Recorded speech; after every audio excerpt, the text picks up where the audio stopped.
Femi falls asleep. Okay. All right. Let's start with Detroit. The Motor City has officially gone bust. A judge yesterday gave Detroit the green light to file for Chapter 9 bankruptcy protection, ruling it is unable to pay its $18 billion in debts. There's a March 1st deadline for the city's reorganization plan to be filed. The emergency manager is expected to have a first draft next month. Outgoing Mayor Dave Bing says it's a chance to put the city on a new course. We're going to have to fight, and our fight has to be together. If we have a future, as far as our children and grandchildren are concerned, we have to fix the problem now. We can't continue to kick that can down the road and not make tough decisions.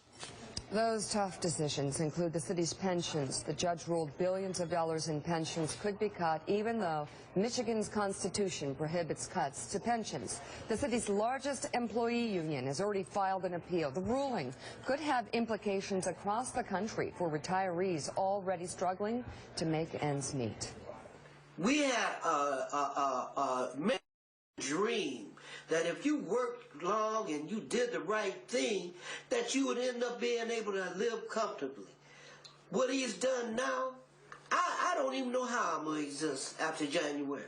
It's already the fact I have to sit around and make up my mind whether to take my medicine or eat.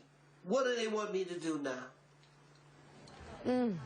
Detroit is now the largest public bankruptcy in U.S. history. Can we just point out to people that there's something tragically sad and obscene about that ruling, where generations of incompetent political public people have driven that city into bankruptcy, and the people paying the ultimate price are public employees who legitimately signed and agreed to pension deals that can now be taken away from them. We're not talking a lot of money individually. We're talking an average of $1,800 to $2,000 a month in pensions, and they're going to have that stripped from them, or reduced, certainly. It's awful. It's a big ruling by this federal judge, because pensions are protected under the state constitution in Michigan, but what this judge has effectively said is, well, they're not protected under bankruptcy. So now that could serve as some precedent in other places.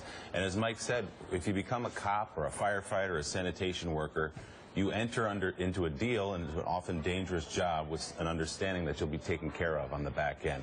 There were big problems. They have to do something, obviously, in Detroit, but those people aren't the ones who should be hurt by it.